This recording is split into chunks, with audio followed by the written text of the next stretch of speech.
자, 지난 시간에 하다만 짜투리가 좀 있죠. 근데 뭐 기억이 안 날 것 같아서 잠깐 얘기하면, 우리가 그 메커니즘을 이제 알아내는 과정을 지난 시간에 예를 하나 봤고, 그다음에 두 번째 예로 뭐였지 이게? 노멀 펜틴이 아이소펜틴이 되는 이런 메커니즘 얘기를 했었어요. 이거 지난 시간에 했던 건데 잠깐만 다시 봅시다. 촉매가 알루미나였고 노멀 펜틴이 아이소펜틴이 되는 메커니즘을 두 가지로 제안해 봤어요. 이 사람이. 하나는 듀얼 사이트 메커니즘으로, 그래서 흡착하는 녀석이 노멀 펜틴도 흡착하고 아이소펜틴도 흡착을 하는데 사이트 두 개가 관여되어 있다는 거고, 여기 서피스 리액션을 RDS로 보았을 때 이렇게 제안을 하나 했고, 또 하나는 이렇게 똑같이 그 서피스 리액션을 RDS로 제안을 했는데, adsorption, 서피스 리액션, 디sorption 중에서 서피스 리액션이 RDS다. 그런데 요 싱글 사이트다 라고 가정했을 때 유도되는 속도 법칙. 자, 그 얘기를 했는데, 특징을 다시 한번 상기시켜 주면, 듀얼 사이트 메커니즘 같은 경우에는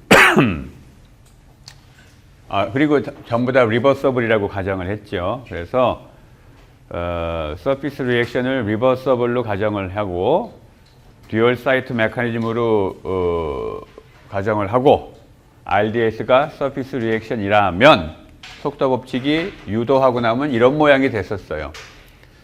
특징은 전체 반응이 서피스 리액션에 의해서 좌지우지 된다는 거고, 이거는 RDS가 서피스 리액션이라고 했으니까 당연한 이야기고, 그 다음에 분모에 1 플러스 흡착하는 녀석들의 KP 값들이 나왔어요. 그래서 메커니즘에 의하면 노멀 펜틴, 아이소펜틴 다 흡착한다고 했기 때문에 노멀 펜틴의 KP, 그 다음에 아이소펜틴의 KP, 여기서 KP는 각각의 프레셔와 평형상수 K는 흡착 관점에서의 평형상수였어요. 그리고 듀얼 사이트 메커니즘을 가정했을 때는 여기에 제곱이 나왔어. 그렇죠? 그 다음에 이 분자에 보면 가로 안에 마이너스가 있고 텀이 두 개가 있어요. 앞에 거는 정반응 때문에 나온 텀이고 뒤에 거는 역반응 때문에 나온 텀이었어요. 따라서 여러분들이 듀얼 사이트 메커니즘인데, 만약에 듀얼 사이트 메커니즘인데 여기가 이 리버서블이다, 역반응은 없다라고 가정했다면 어떻게 나왔겠어? 식이? 이 두 번째 텀이 없겠죠. 그리고 제곱은 그대로 살아있을 거예요. 이렇게 됐을 거예요. 이게 특징이었어.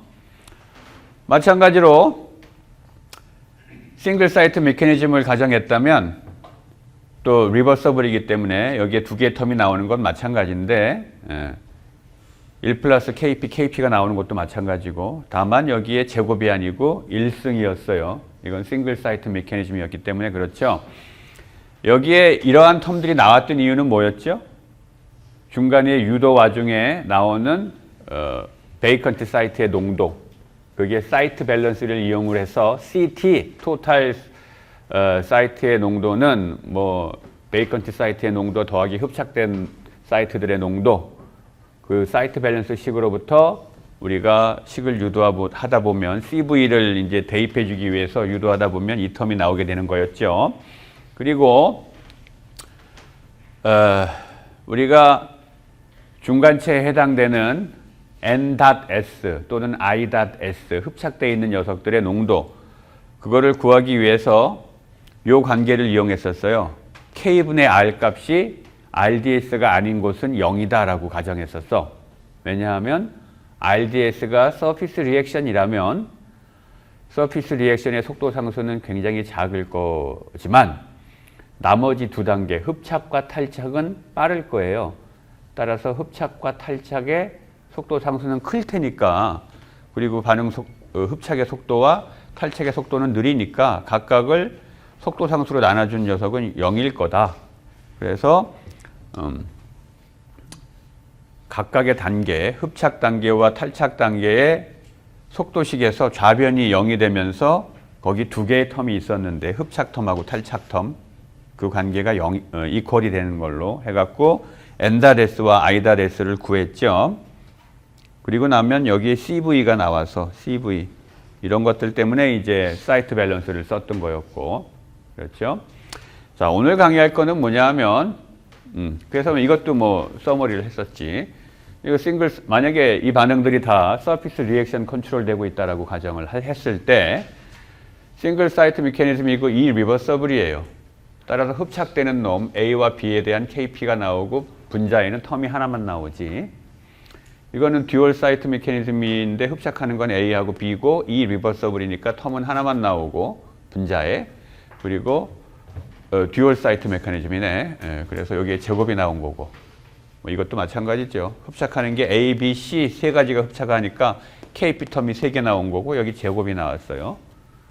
그리고 이 리버서블이니까 여기 세컨 텀이 안 나왔고, 엘리 리딜 메커니즘 같은 경우에 흡착하는 놈 여기에 A하고 C가 있으니까 KP 텀 2개가 나왔고, 싱글 사이트 메커니즘이니까 여기가 1승이고, 그 다음에 이 리버서블이니까 이쪽에 세컨 텀이 안 나왔고 역반응 텀. 그 다음에 가스 페이지에 B가 있기 때문에 B의 농도에 해당되는 B의 프레셔가 여기 또 들어가 있죠. 이런 식으로 우리가 서피스 리액션 단계가 RDS인 반응들이 상당히 많다 그랬죠. 한 75% 이상이 RDS가 서피스 리액션이라고 했고, 서피스 리액션이 RDS일 때 그 모양이, 속도 법칙의 모양이 어떻게 될지를 우리가 이렇게 쉽게 예상할 수가 있어요. 굉장히 유용한 정보죠. 자, 그런데 오늘 할 거는 뭐냐 하면 이 짜투리 부분은 중간체의 농도인 흡착되어 있는 화학정들의 농도를 알아내기 위해서 우리가 이 관계를 이용했어요. RDS가 아닌 흡착이나 탈착 단계에서 K분의 R 값은 0일 거다라고 놨을 때 흡착의 속도 법칙으로부터 좌변이 0이니까 그 안에 있던 흡착과 탈착에 관한 식들이 서로 같아야 된다. 항들이 서로 같아야 된다. 그거로부터 중간체, 흡착되어 있는 화학정들의 농도를 구했어요. 그런데 우리가 중간체의 농도를 구하는 방법을 배운 게 있잖아. 이거 PSSA 또는 H, pseudo steady state approximation. 이거를 써도 돼요. 그래서 이게 사실 더 편해. 그런데 이거 써도 되니까 한번 해봅시다. 어떻게 되는지. 방금 얘기했던 아이소펜틴이 노말 펜틴이 아이소펜틴이 되는 그 반응에 대해서 PSSA를 써갖고 한번 해보려고 그래요. 잘 아는 것처럼 흡착되어 있는 어떤 I라는 화학정이 흡착되어 있을 때 그 흡착된 화학정의 농도가 시간에 따라서 안 변한다라고 가정하는 게 그 PSSA죠. 자, 메커니즘은 뭐 편의상 이거라고 가정합시다. 이거라고 가정했어요. N.S가 I.S가 되는 이 서피스 리액션, 이 스텝이 RDS다 라고 우리가 가정을 합시다. 그리고선 속도 법칙을 유도했을 때 지난 시간에 얻었던 그 속도 법칙과 똑같은 게 얻어지는지 확인해 보려고 하는 거예요. 심벌을 보면 그 흡착, 노말 펜테인이 흡착되는 속도 상수를 KN이라고 했고, 그 다음에 요거는 KS 아마도 KS, 그리고 아이소 펜틴이 흡착하고 탈착하는 요거를 뭐라고 했나? KI라고 했어요. KI. 예. 자, 요 역반응을 K-1이라고 했네. 요 위에 걸 KI라고 하고. 따라서 지금 KI는 아이소 펜틴이 탈착하는 거네. 맞아요? 지금 위에 게 KI라고 돼 있죠?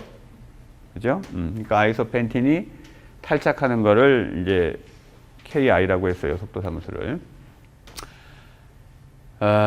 그리고 귀찮았나? 여기를 이 리버서블이라고 가정했네. 이 사람은. 예. 자, 이렇게 가정했을 때 봅시다.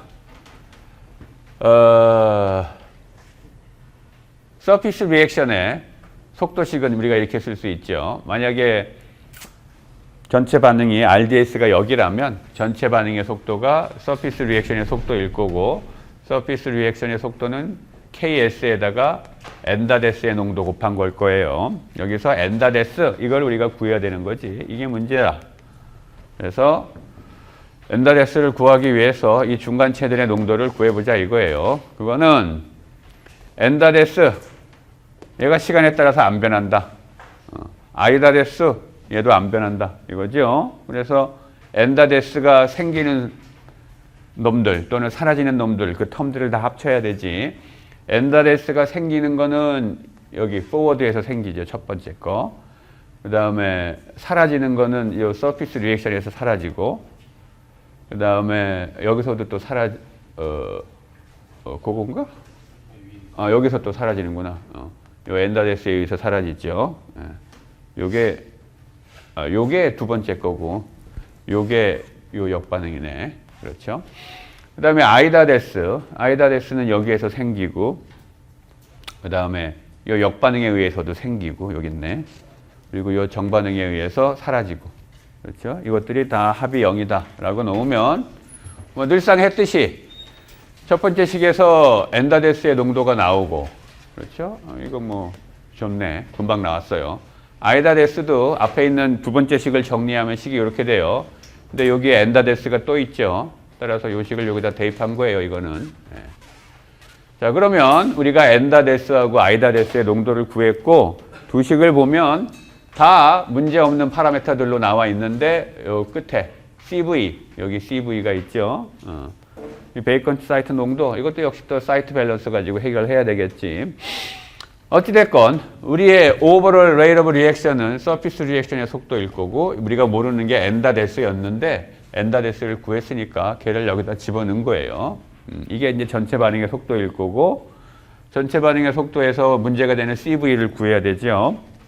그래서 CV를 보면 잘 보이네. 토탈 컨센트레이션은 노멀 펜테인 흡착된 자리, 아이소펜테인 흡착된 자리 아니면 빈 자리 이것들의 합이 전체 사이트 농도하고 같아야 되니까 우리가 구한 얘네들을 여기다 다 대입해요. 그러면 당연히 텀이 3개가 나오고 여기에도 CV가 있고 여기에도 CV가 있고 여기도 또 CV가 있죠. 그래서 CV에 대해서 정리하면 그냥 단순히 이항에서 정리한 거예요. 그럼 식이 이렇게 되고 그리고 나서 오버롤 레이트 오브 리액션의 요 CV 요 자리에다가 이거 대입해야 되지. 식이 뭐 주렁주렁 엄청 지저분해요. 대입하면 끔찍하긴 하지만 뭐 하여간 이런 식이 나왔어. 자, 여기에서 K 평형상수, 아이소펜틴의 흡착 관점에서의 평형상수, 노멀 펜틴의 흡착에 관한 평형상수죠. 이것들을 이용해서 여기에 있는 속도 상수들을 좀 정리를 하면 식이 이렇게 돼요. 그냥 단순히 얘네들 이용해서 여기 보면 주렁주렁 많잖아. 복잡하니까 좀 정리한 거예요. 정리해도 여전히 지저분하네. 그죠? 정리해도 여전히 지저분해. 자, 앞에 있는 식 그대로 쓴 거예요, 지금. 그런데 여기서 이제 잠깐 생각을 해봅시다. 우리가 어떻게 가정했지? 서피스 리액션이 RDS다. 그 다음에 두 번째는 이 리버서블이죠. 가역이 아니었어. 그 다음에 세 번째는 싱글 사이트 메커니즘이었어요. 따라서 어떤 모양이 돼야 되는지 우리가 이미 알고 있어. 분자에는 속도 상수에다가 여기 텀 하나만 나와야 돼. 이건 뭐 잘 됐네. 그 다음에 흡착은 엔다데스하고 아이다데스 두 가지가 흡착하는 놈이 있으니까 N하고 I가 흡착했죠. 그래서 KP 텀이 2개가 나와야 돼. 여기 2개 나왔어. 그리고 앞에 1이 있어요. 그리고 이 리버서블이니까 가로 열고 제곱 이런 거 없죠. 제곱도 없어. 다 제대로 됐는데 쓸데없이 앞에 뭐가 주렁주렁 있어. 그지? 이걸 따져보자 이거예요. 이게 정말 필요한 건가? 자, 우리가 가정하기를 지금 이게 반응의 뭐 어떤 프로파일을 내가 대충 그려놓은 거예요. 우리가 가정하기를 노멀 펜테인이 흡착하는 과정을 거쳐서 엔다데스가 아이다데스가 되고 그 다음에 이게 탈착을 한다. 이런 메커니즘을 가정한 거잖아. 그리고 가운데가 가장 느리다. 서피스 리액션이. 그 이야기는 여기에 에너지 배리어가 제일 크다는 거죠. 그렇죠? 따라서 여기 보면 KS하고 K-N이 있는데 K-N이 뭐였어? 엔다데스가 탈착하는 거죠. 결국은 이거예요. 이거고 KS는 뭐예요? 이거죠. 그지? 일로 넘어가는 배리어하고 일로 넘어가는 배리어하고 어느 게 커요? 이게 훨씬 크죠. 네, 이게 훨씬 커요. 배리어가 크다는 건 뭘 의미해? 그 단계의 속도 상수가 무지하게 작다는 걸 의미하죠. 따라서 KS하고 K-N을 비교하면 KS가 배리어가 크기 때문에 이 값이 훨씬 작을 거예요. 얘에 비하면. 이건 배리어가 작잖아. 이건 크고. 그렇죠? 따라서 이 값이 훨씬 커요. 그러니까 이거는 무시해도 되지. 그러니까 이건 있으나 마나예요. 어차피 1이에요. 이거는. 그러고 나면 이제 결론은 똑같아지지. 이런 관계 때문에 결론은 우리가 예상하는 대로 다시 이게 나오게 돼 있어요. 다시. 그런데 유도 과정에서 봤지만 PSSA 써도 뭐 똑같은 결론이 나오지만 그 K분의 R이 0이다. 속도 결정된 단계가 아닌 흡착과 탈착의 K분의 R이 0이다 라고 해서 푸는 게 더 편하잖아. 그지? 더 간단했었죠. 그래서 뭐 그렇게 하기를 권장해요. 자, 이렇게 풀어도 되고 이렇게 해서 풀어도 되고 PSS에 있어서 풀어도 되는데 오히려 이게 좀 식이 더 복잡했던 것 같아요. 유도 과정이. 그러니까 뭐 이렇게 해서 풀어도 결론은 똑같으니까 여러분들이 취향대로 하면 돼요. 자, 여기까지 질문. QSS에 써도 되는데 2개 이상의 RDS가 있다. 이렇게 되면 조금 이제 복잡해질 수도 있지. 그럴 때는 차라리 QSSA 쓰는 게 낫다라는 거죠. 근데 뭐 그거는 여러분들이 상황에 따라서 판단하면 돼요. QSSA를 쓰건 요 관계를 쓰건 그거는.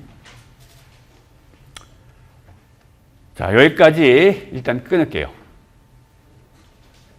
이게 있는 걸 몰랐네. 하나 더 있었네.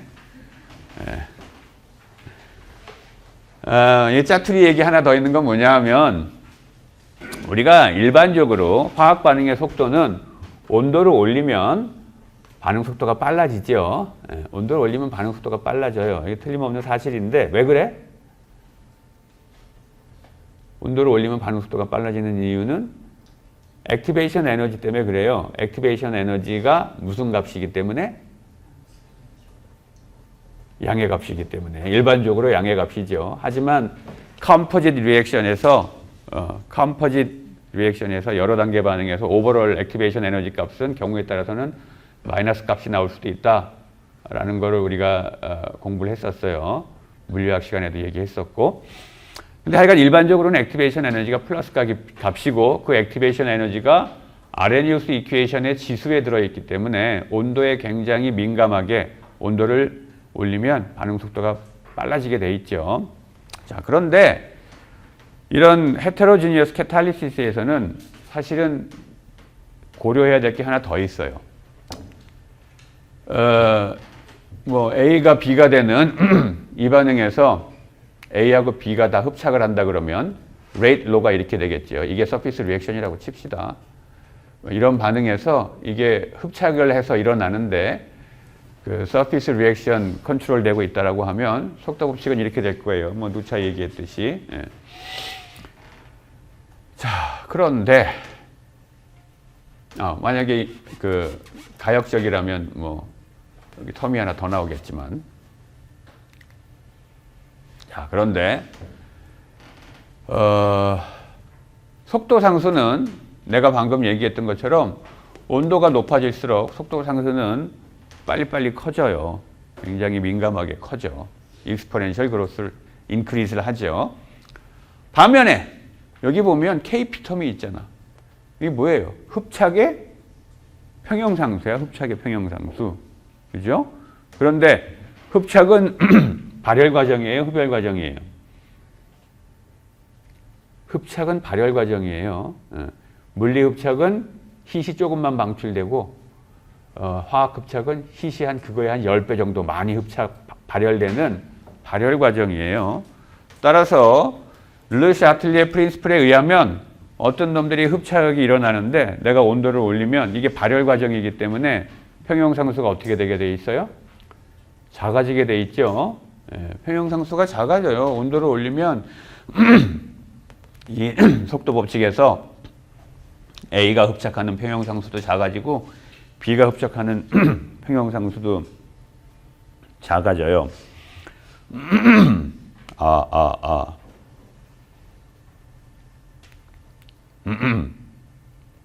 아이고. 잠깐만.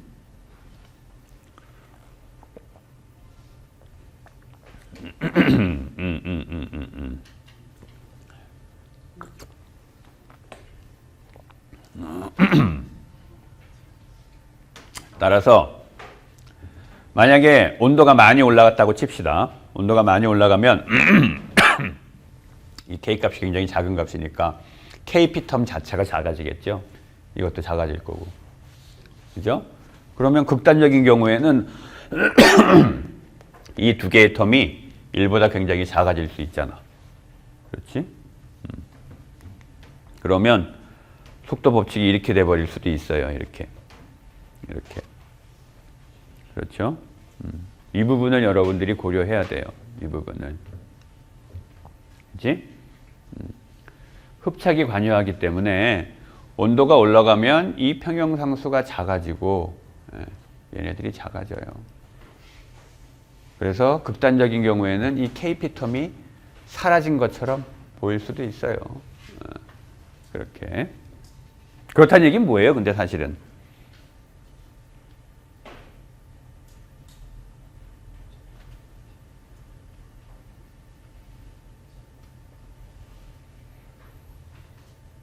흡착한 놈이 별로 없다는 얘기지. 그죠? 흡착의 평형상수가 작아진다는 얘기는 뭐야? 흡착하는 놈이 별로 없다는 얘기야. 근데 화학 반응은 흡착을 해서 지금 일어나야 되는데, 그게 일어나기 힘들어진다는 얘기죠, 지금. 자, 여기까지 합시다. 자, 이제 마지막 토픽을 다룰 거예요. 여기 밑에 있는 것들은 안 할 거예요. 여기까지 할 건데. 이제 또 예를 가지고 우리가 데이터 어널리시스, 리액터 디자인을 하기 위한 불균일 촉매 반응의 데이터 해석에 대해서 얘기하려고 그래요.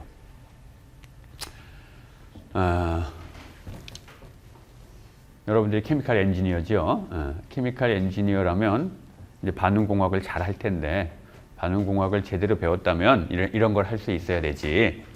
레이트 로, 실험 결과로부터 레이트 로를 쓸 수 있어야 되고, 그러니까 실험 결과를 해석할 수 있는 능력이 있어야 된다는 거죠. 그 다음에 이 레이트 로에 들어가 있는 이런 파라미터 값들, 지금 레이트 로 안에 평형상수도 들어가 있고 속도상수도 들어가 있고, 그렇죠? 이 값들을 실험 결과로부터 뽑아낼 수 있어야 돼요. 이거 하는 거는 우리가 이미 배웠어, 사실은. 7장인가, 5장인가 거기에서 카이네틱 데이터 어널리시스에 대해서 공부했었죠. 그 방법들을 이용해서 이제 그걸 얻어내는 거고. 그 다음에 메커니즘을 제안을 하고, 그 메커니즘의 RDS를 지정을 해서, 레이트 로를 쓸 수 있어야 되고, 그리고 실험 데이터하고 비교해서 그게 만약에 틀리면 맞는 메커니즘을 찾아갈 수 있는 능력이 있어야 되죠. 그리고서는 이제 이렇게 해서 레이트 로가 다 얻어지게 되면 그거 가지고 1학기 때 공부했던 몰 밸런스 써서 리액터 디자인을 해야 되겠지. 이 챕터가 끝나고 나면 이제 에너지 밸런스가 포함되어 있는 리액터 디자인 하는 걸 할 거예요. 우리가 1학기 때까지는 아이소서멀 리액터 디자인에 대해서만 이야기했었죠. 그렇기 때문에 몰 밸런스 하나면 충분했는데 이제 이 챕터가 끝나고 나서 다음 챕터부터는 이제 온도가 일정하지 않은 반응 따라서 에너지까지 고려해야 되는 리액터 디자인을 얘기할 건데 어찌됐건 전체적인 개념은 몰 밸런스하고 레이트 로하고 스토이키오메트리 얘네들 쭉 컴바인해서 리액터 디자인 하는 거예요. 하는 과정은 굉장히 루틴해요. 자, 그러면 이제 예를 가지고 하나 봅시다. 요거 C6H5에다가 메틸 붙어 있는 거니까 요 톨루엔이에요. 톨루엔하고 수소하고 반응해서 벤젠하고 메탄이 되는 이런 반응. 심벌을 이렇게 씁시다. 톨루엔을 T라고 할 거고 수소는 그냥 H2라고 쓸 거예요. 그리고 여기 있는 메탄을 M이라고 쓸 거고 요 벤젠을 B라고 쓸 거예요. 따라서 M하고 B가 프로덕트고 T하고 H2가 리액턴트고 요거 촉매 반응. 예. 촉매를 뭘 썼는지 모르겠다만. 자. 이거 내가 대충 설명을 한 다음에 대충이 아니지. 잘 설명을 한 다음에 뒤에 가서 예제를 이제 여러분들 보고 보라고 할 텐데 그 예제를 보면 뭐냐 하면 이 촉매가 충전되어 있는 PBR하고 그 다음에 촉매가 유동화되는 이 CSTR이 있어요. 그러니까 둘 다 촉매 반응을 시키겠다는 거지. 이 반응을 PBR에서도 시키고 또는 여기서도 시키고 할 텐데 그 피드가 톨루엔하고 리액턴트인 하이드로진 뿐만 아니라 이노트도 같이 넣어줬어요. 각각 30%, 45%, 25% 그리고 피드 레이시 이렇게 되는데 온도는 요 온도로 일정한 거예요. 따라서 아이소서멀 리액터 디자인을 하는 거고 압력을 줬어요. 이런 상태에서 뭐 이제 그 리액터 디자인을 하는 거를 예제가 뒤에 있는데 그 예제에 대한 이해를 하기 위해서 이제 내 설명이 필요한 부분을 내가 이야기를 할게요. 먼저 이 정보 외에 어떤 정보가 있냐면 디퍼런셜 리액터를 이용을 해서 카이네틱 데이터가 있어요. 이제 뒤에 테이블이 나올 건데 이것도 우리가 공부한 거죠. 디퍼런셜 리액터라는 거. 기억나요? 우리가 엔자임 할 때도 얘기했지만 메소드 오브 이니셜 레이트 이 얘기 했었죠? 메소드 오브 이니셜 레이트. 이 방법은 어디에서 쓰는 거야? 배치 리액터 같은 뭐 쉽게 얘기하면 플라스크에서 실험을 해서 얻은 카이네틱 데이터야. 실험을 할 때 리액턴트의 초기 농도를 달리해서 여러 개의 플라스크를 준비해서 특정 시간 t에서 초기 속도를 보는 거였었죠. 그죠? 근데 플로우 리액터에서 이와 같은 실험을 하려면 디퍼런셜 리액터를 쓴다고 했었지. 디퍼런셜 리액터는 별게 아니고 여기 촉매가 있는 아주 얇은 뭐 막 같은 게 있어요. 그리고 피드가 이렇게 지나가는 거야. 그러면 촉매가 굉장히 긴 길이에 충전되어 있는 게 아니고 굉장히 요게 좁기 때문에 지나가면서 반응은 일어나지만 굉장히 조금만 반응이 일어나겠죠. 그래서 마치 메소드 오브 이니셜 레이트 실험을 플로우 리액터에서 한 것 같은 효과가 나오는 거죠. 이 디퍼런셜 리액터라는 건 메소드 오브 이니셜 레이트의 플로우 리액터 버전이에요. 별게 아니고. 자, 이거에 관한 설명은 1학기 때 다 했으니까 뭐 내가 주저리 설명하진 않을 거고. 따라서 컨버전이 이 디퍼런셜 리액터에서 실험을 하면 그냥 반응 초기에 반응이 끝나버리는 거예요. 1% 미만에서 반응이 끝나고 따라서 프로덕트는 거의 없다라고 우리가 얘기해도 되는 거예요. 자, 이게 이제 실험 결과인데 메소드 오브 이니셜 레이트 실험을 이 사람이 세트를 4가지 세트를 했어. A, B, C, D. 그리고 각각의 세트에 런은 여러 개가 있어요. 전부 토탈 런이 16개 실험을 했네. 부지런하네요. 자, 봅시다. 이것들이 그 반응 속도예요. 반응 속도고 이게 톨루엔의 압력, 리액턴트인 톨루엔의 압력, 그 다음에 수소의 압력, 이게 프로덕트인 메세인, 그 다음에 벤젠의 압력이에요. 근데 얘기했듯이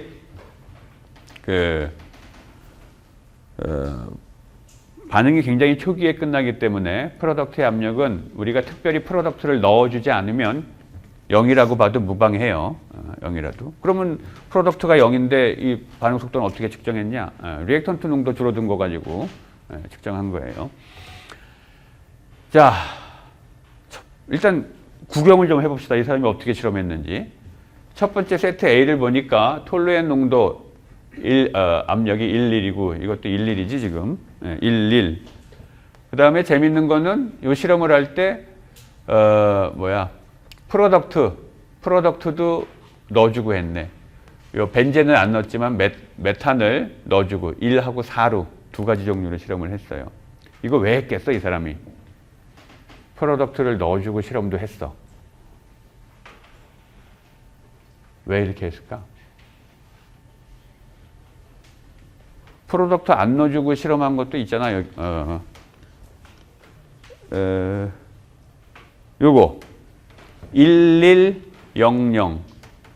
이것도 있죠. 프로덕트 안 넣어주고 1100 이렇게 실험한 것도 있지. 그때 반응 속도가 얼마예요? 71. 그렇지? 71.3. 근데 1110 또는 1140 프로덕트들을 넣어주고 실험을 해도 반응 속도는 71이래요. 왜 이렇게 했을까? 역반응 여부를 확인하려고 그런 거죠. 예, 역반응 여부를. 항상 메소드 오브 이니셜 레이트 같은 걸 실험했을 때는 그렇게 해서 얻어진 속도식이 정말 맞는지 확인하기 위해서 긴 시간 반응을 시켜서 확인하든지 아니면 프로덕트를 넣어서 확인하든지 해야 된다고 했었잖아. 예, 그거 한 거예요. 근데 프로덕트를 넣어도 반응 속도가 안 변했어. 그 얘기는 뭐야? 이건 역반응이 일어나는 반응은 아니구나. 그 얘기예요. 자, 이런 식으로 여러 가지 실험 세트가 있어요. 일단은 넘어가 봅시다. 자, 이 반응에 대해서 일단은 가정을, 그래서 이 리버서블이라고 가정할 거예요. 방금 봤던 것처럼 3번하고 5번이 뭐였지? 3번. 3번하고 5번을 안 봐도 돼. 사실 1, 2번하고 내가 방금 얘기했던 요거 11번. 이거를 비교해 봐도 돼요. 3번하고 5번을 비교해 봐도 되지만 3번은 1101이고 5번은 뭐야? 5번은 1111 이렇게 돼 있어. 얘들 차이가 없다 이거야. 프로덕트가 없고 있고 이렇게 돼도 차이가 없는 걸로 봐서 이거는 리버서블 리액션이 아니다라는 얘기인데, 뭐 방금 얘기한 런 3, 5를 봐도 되지만 런 1, 2하고 11번을 비교해 봐도 이거는 리버서블 리액션이 아니다라는 걸 알 수 있으니까 우리가 이 리버서블이라고 가정을 할 거예요. 자, 먼저 이제 하나하나 따져보려고 그래. 메세인에 대해서. 이 메세인이 어떻게 되는지 한번 봅시다. 만약에 이 메탄이 표면에 흡착을 하면서 반응이 일어나는 거라면, 메탄이 지금 프로덕트죠. 그런데 프로덕트가 만들어질 때 얘가 표면에 흡착을 하는 거라면 어떻게 돼야 돼요? 레이트 로 표현에서 레이트 로에서 얘기했듯이 얘가 흡착을 하면 분모의 KP가 나와야 될 거 아니야. 그렇죠? 그러면 이 얘기는 뭐예요? 메탄의 프레셔를 올려주게 되면 반응 속도는 어떻게 된다는 얘기야? 작아진다는 얘기죠. 그렇게 되는지 확인을 해야 돼. 그래서 런 1, 2번을 봅시다. 런 1, 2번을 보면 이거 왔다 갔다 하기 귀찮은데 엄청. 런 1, 2번을 보면 여러분들은 저거 다 그 테이블이 출력된 게 있죠. 그러니까 내가 지금부터 슬라이드를 왔다 갔다 하지 않을게요. 왔다 갔다 하면 더 혼란스러우니까. 나도 책을 보면서 얘기할게. 왔다 갔다 하지 맙시다. 더 귀찮으니까. 자, 얘가 흡착을 한다면, 메탄이 흡착을 한다면 KP가 분모에 나와야 될 거고, 그렇다면 메탄의 압력을 높여줬을 때 속도가 줄은 게 나와야 돼요. 근데 런 1, 2번을 봅시다. 런 1, 2번은 리액턴트가 11, 프로덕트에서 메탄이 1, 벤젠 0이에요. 그 다음에 2번은 1140이죠. 그렇지. 다른 조건은 다 똑같은데 메탄의 압력을 4배 증가시켰어. 그렇죠? 그런데도 불구하고 어때요? 반응 속도는 변화가 없죠. 네, 변화가 없어요. 그렇다는 얘기는 뭐야? 메탄은 속도식에서 KP가 분모에 들어가는 게 아니라는 말이고, KP가 분모에 안 들어가는 그 화학종은 흡착을 안 한다는 얘기죠. 그래서 흡착을 안 해요. 흡착 안 한다. 하더라도 굉장히 작은 값이다. 그러니까 거의 흡착 안 한다라고 우리가 생각하면 되고, 따라서 이제 얘는 분모에 안 들어갈 거예요. 우리가 최종적으로 얻게 되는 속도식에서 메탄에 대한 KP는 분모에 들어갈 필요가 없어요. 그 다음에 두 번째로 벤젠도 프로덕트죠. 벤젠. 얘가 또 뭐 흡착을 한다면 이것도 역시 분모에 이렇게 들어가야 될 거예요. 그런데 런 3, 4를 봅시다. 런 3, 4를 보면 다른 조건은 다 똑같은데 이것도 역시 벤젠의 압력을 4배 증가시켰어. 그렇죠? 그랬더니 어때? 반응 속도가 41에서 19.7로 훅 줄어들었죠? 따라서 이거는 뭐야? 벤젠은 흡착이 된다는 거죠. 벤젠은 흡착이 될 거예요. 오케이. 일단 벤젠은 흡착한다. 따라서 우리가 이 디퍼런셜 리액터에서 얻은 카이네틱 데이터로부터 벤젠은 흡착을 할 거고 속도식에 벤젠에 관한 KP 텀은 나와야 되겠구나. 이걸 알 수가 있어요. 그 다음에 리액턴트인 톨루엔을 봅시다. 리액턴트인 톨루엔을 보면 10번, 11번 10번, 11번 보면 실험 세트 D지요. 실험 세트 D를 보면 런 10부터 런 15까지 다른 조건은 다 똑같아요. 그런데 어때? 톨루엔의 압력을 0.5부터 20까지 점차적으로 증가시켰죠. 그렇죠? 그래서 런 10하고 11을 보면 이거는 톨루엔의 압력이 0.5에서 1로 늘었어요. 2배 늘었죠. 그렇지? 그랬더니 반응 속도가 47에서 71로 거의 2배까지는 아닌데 상당히 큰 폭으로 증가했어요. 그렇지? 따라서 톨루엔의 압력, 리액턴트의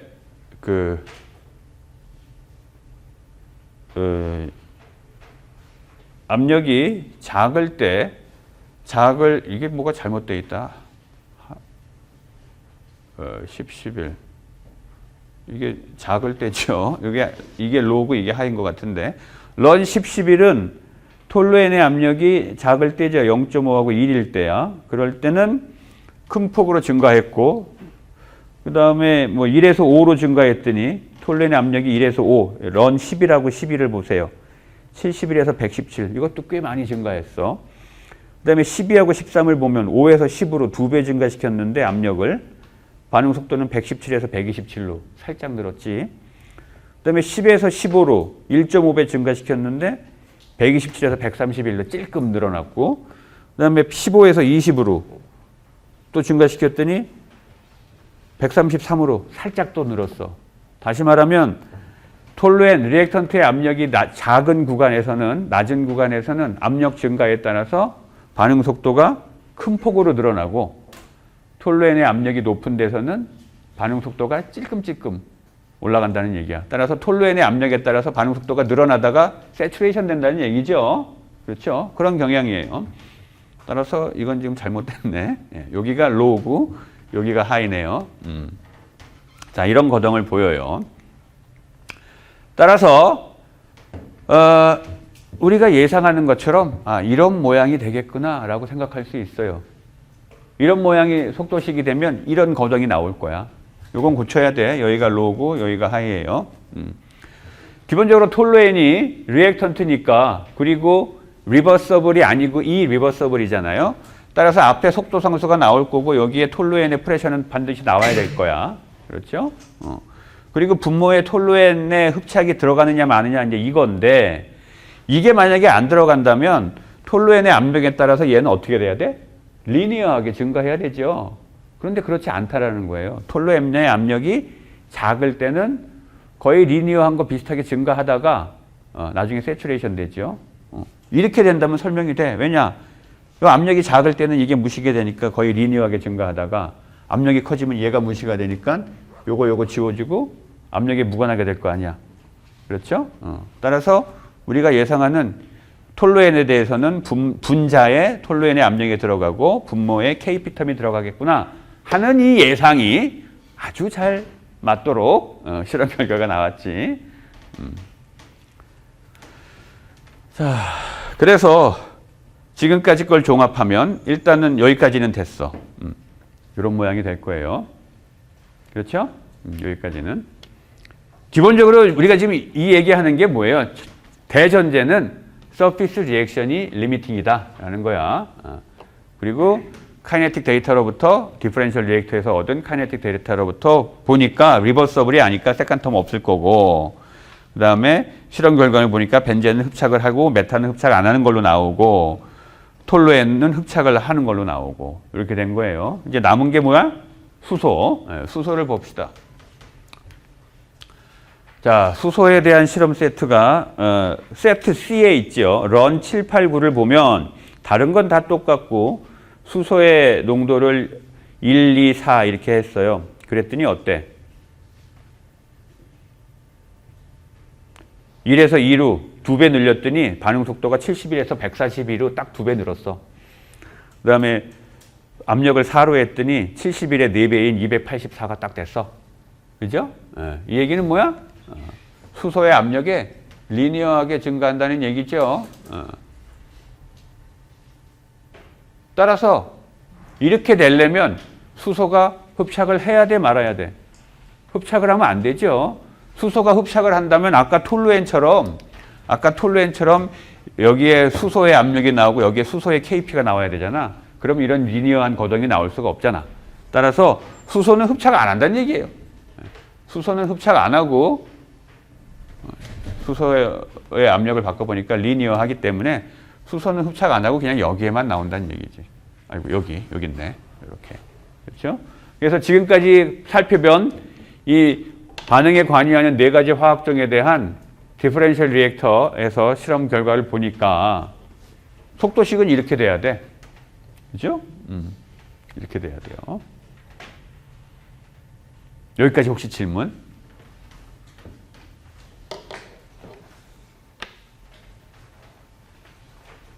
질문. 수소가 흡착을 한다면 분모의 KP가 나와야 되는데 분모의 KP가 있으면 이렇게 리니어한 거동이 나올 수가 없으니까 수소는 흡착 안 한다는 거예요. 자, 이런 디퍼런셜 리액터에서 얻은 이 결과를 보고 또는 메소드 오브 이니셜 레이트 데이터가 있어도 마찬가지인데 여러분들이 그냥 생각만 가지고도 이런 거를 유추해서 적을 수 있어야 돼요. 이렇게. 자, 이렇게 해놓고 보니까 이게 무슨 메커니즘이에요, 결국은?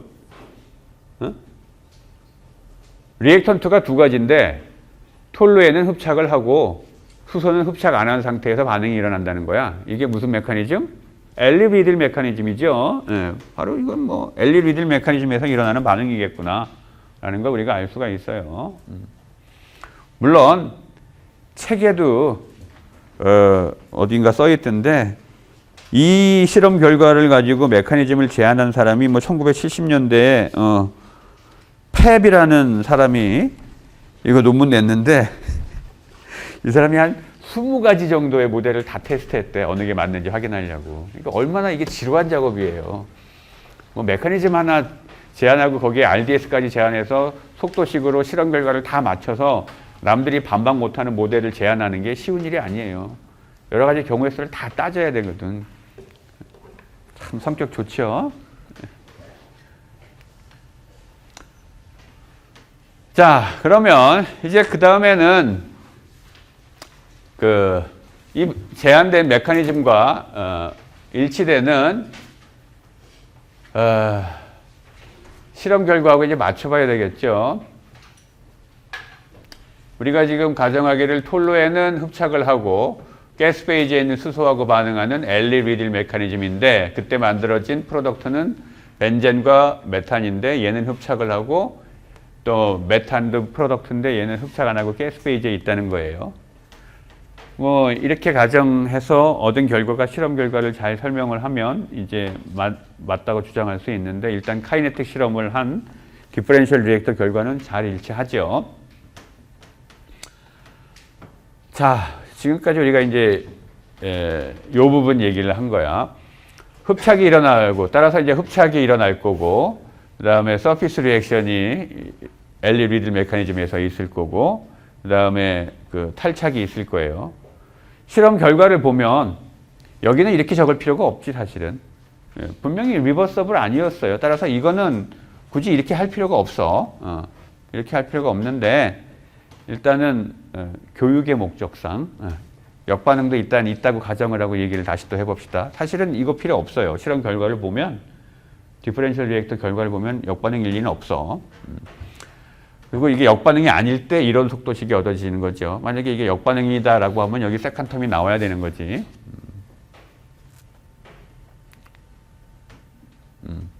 얘기했듯이 한 75% 정도가 서피스 리액션 컨트롤도 되니까 우리가 여기를 RDS라고 봤던 거고. 자, 요게 이제 서피스 리액션에 관한 그 속도식이죠. 두 개의 텀이 있어. 역반응도 가능하다고 하면. 그리고 요 관계 맨날 썼던 그 K분의 R 흡착에 관한 게 0일 거다. 또 탈착에 관한 게 0일 거다. 이렇게 놓으면 톨루엔 흡착된 톨루엔 그다음에 흡착된 벤젠의 농도를 우리가 이렇게 표현할 수가 있고 그다음에 사이트 밸런스 여기에다가 얘네들 대입하면 그 베이컨트 사이트의 농도를 또 이렇게 구할 수가 있을 거고 그래서 얘를 또 뭐 여기다 어디 갔어? 얘네들을 여기다 대입했을 거 했겠죠. 그리고 얘를 여기다 대입하고 그러면 이제 식이 이렇게 얻어지는데 식이 얻어지는데 이거는 필요 없는 거다 이거지. 왜냐하면 역반응이 없으니까. 아까 얘기했듯이 역반응은 없으니까 실험 결과에 의하면 역반응이 없으니까 이걸 무시하고 나면 이렇게 된다는 거죠. 그래서 우리가 앞에서 디퍼런셜 리액터 결과로부터 머릿속으로 상상한 그 속도식과 지금 요 메커니즘으로부터 엘리 리들 메커니즘으로부터 얻은 속도식이 잘 일치해. 그러면 이제 요거만 지우면 돼요. 요 화살표만. 요 화살표만 지우면 메커니즘과 실험 결과가 잘 일치하게 되는 거죠.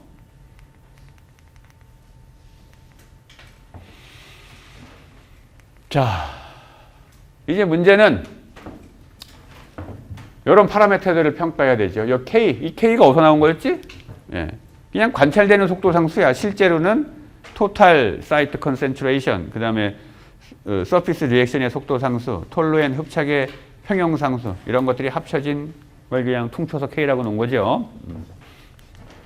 자, 평형 상수하고 이 속도 상수를 이제 평가해야 돼요. 이 평가하는 건 우리가 챕터 7이었나? 네, 챕터 7이네. Collection and Analysis of Rate Data 이 챕터에서 공부했어요. 거기 있는 방법을 써서 하면 돼. 뭐 그 챕터에서 우리가 Method of Initial Rate, Differential Reactor도 다 공부했었죠.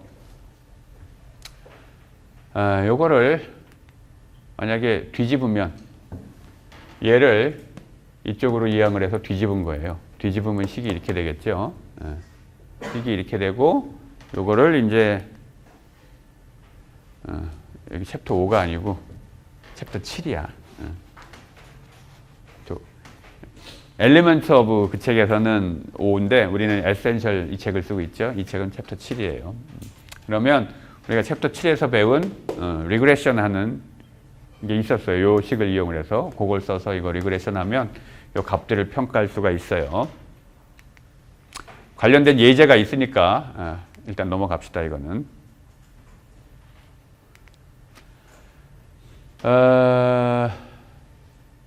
예제를 이제 봤다고 치고 이거는 뭐 1학기 때 다 공부한 거고 이제 예제를 뒤에 잠깐 보여줄 텐데 그 예제에서처럼 이렇게 이제 구했어요. 구했으면 그 예제에 뭐 이런 게 나오는데 이것도 예제 얘기할 때 합시다. 예제에 어떤 질문이 나오냐 하면 이 메커니즘에서 보면 톨루엔드 흡착을 하고 뭐지? 벤젠도 흡착을 하고 두 가지가 흡착을 하잖아. 근데 컨버전 40%가 달성되려면 그 흡착되어 있는 벤젠의 농도와 그 톨루엔의 농도 이 비율은 어떻게 되느냐 뭐 그런 그 질문이 나와요.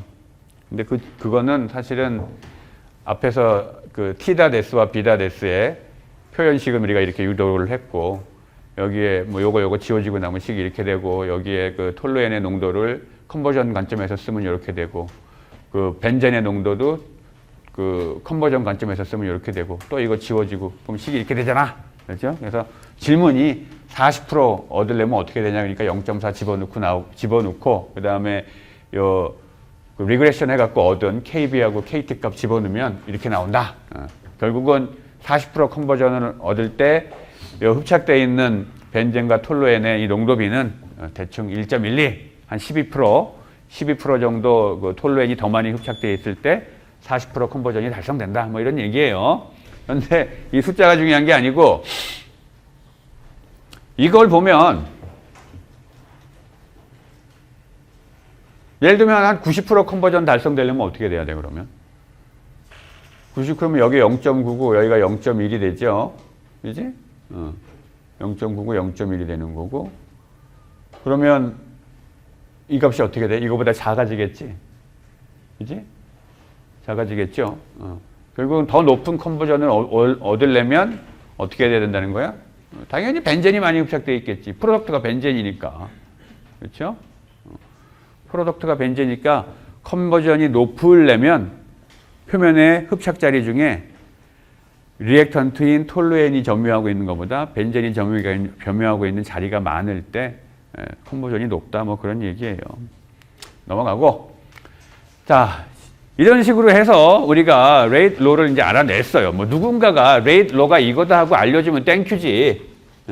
근데 사실은 많은 경우 여러분들이 실제 일하는 현장에서는 레이트 로 자체를 알아내는 실험을 해야 되는 경우는 사실은 많지 않을 거예요. 이미 알려져 있는 프로덕트 또 알려져 있는 반응을 이용을 해서 뭐 어떠한 물질을 만들어내는 공장을 설계하거나 아니면 그거를 운영하는 거기 때문에 실제는 레이트 로는 그냥 주어질 가능성이 높아요.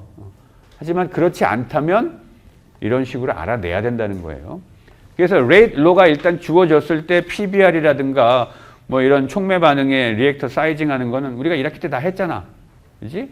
그래서 그냥 하면 돼. 이거 PBR, 몰 밸런스 식 가지고 온도가 일정한 예제이기 때문에 아까 요 강의에서 우리가 다루고 있는 예제는 온도가 일정한 거였죠.